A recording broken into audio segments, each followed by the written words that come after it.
L'enquête des visages, c'est un titre que j'ai choisi par sa dimension théâtrale en fait. J'imaginais vraiment une espèce de scène finale où tout le monde se réunit et on vient manger les vestiges de l'humanité tous ensemble. Donc il y a un côté à la fois cruel et à la fois très festif. C'est ça qui m'a inspiré le titre de l'œuvre. Mon processus créatif s'est découpé en plusieurs parties. Je souhaitais dès le début écrire une première version de la partition.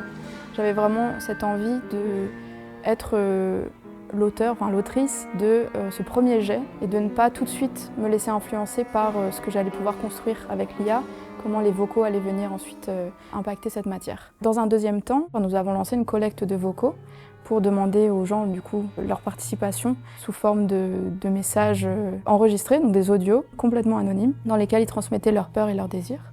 Et cette matière-là, ensuite, n'a jamais été écoutée dans sa forme la plus pure, c'est-à-dire que je n'ai jamais entendu un seul de ces vocaux. J'ai utilisé l'IA pour, d'une part, paraphraser, c'est-à-dire retranscrire et paraphraser ce qui avait été dit. Donc j'ai une sorte de version un petit peu altérée, sans personnalité, sans marqueur trop précis de genre, d'âge, de ville, etc. Avec ces statistiques, on a créé des sortes de locuteurs virtuels qui reprononçait toute cette version paraphrasée des vocaux. Alors c'est un processus un petit peu qui paraît très laborieux, mais qui était important pour moi pour respecter une sorte de ligne de conduite très éthique à laquelle je tenais, qui était de ne pas utiliser des banques de données existantes, géantes, non consenties.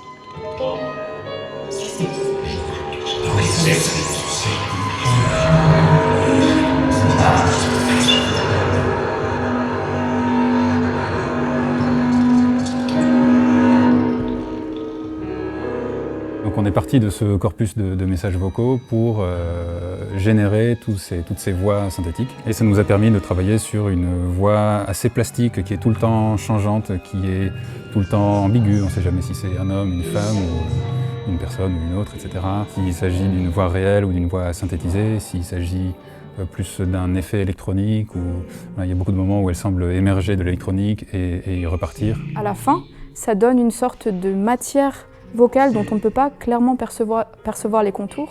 On sent que c'est quelque chose d'humain qui parle, on ne sait pas exactement ce qui est dit, et ça vient complètement suivre et même déclencher les élans donnés par la partition instrumentale.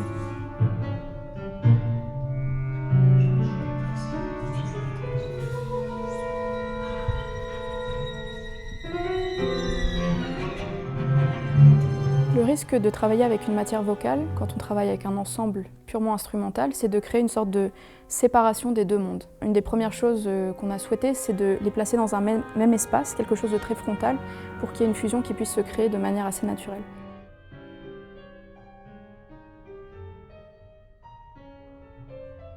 Dès le début, j'ai conçu le piano comme une sorte de soliste presque caché qui va contre la tempête. Donc il y a plusieurs sections où il semble être un petit peu en dehors, où il semble émerger puis être à nouveau réabsorbé. C'est un peu la voix dans l'orchestre, puisqu'il y a plusieurs moments où on lui confie une partie qui s'assimile un peu à quelque chose de vocal, disons plus de parler que de chanter. C'est pas forcément très lyrique, c'est plutôt une sorte de transcription pianistique d'une voix parlée. Pour cela, on a utilisé un disque clavier qui permet, lorsque le pianiste le joue, de récupérer les notes qu'il est en train de jouer dans l'ordinateur et effectuer tout un tas de traitements à partir de ça et réinjecter tout ça dans le piano, du coup fondre assez bien le piano avec le traitement, la synthèse qu'on a fait par-dessus. La trompette a elle aussi un rôle d'éclat par moment, notamment une des sections où elle est très très claire, de longue tenue, et c'est quelque chose que je tenais à avoir pour avoir une sorte d'hyper clarté, justement que je n'offre pas à l'électronique.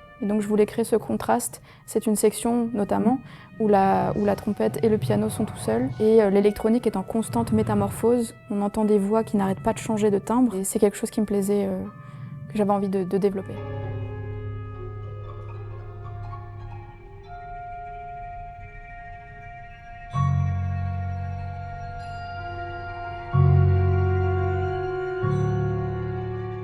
Il n'y a pas forcément de militantisme dans ma pièce, il n'y a pas une volonté ni de faire peur aux gens, ni de faire une démonstration des possibilités de l'IA. Il n'y a rien de tout ça, c'est vraiment une sorte de témoignage d'un moment très précis de notre époque. Une pièce qui n'aurait pas pu être écrite il y a 3 ans et que sans doute j'aurais écrite différemment si on avait été dans 3 ou 5 ans. C'est comme ça que je l'ai imaginé, une sorte de collecte des sensibilités humaines, remâchées par ma propre sensibilité. Et voilà, c'est une première proposition, disons, que j'espère le public saura accueillir.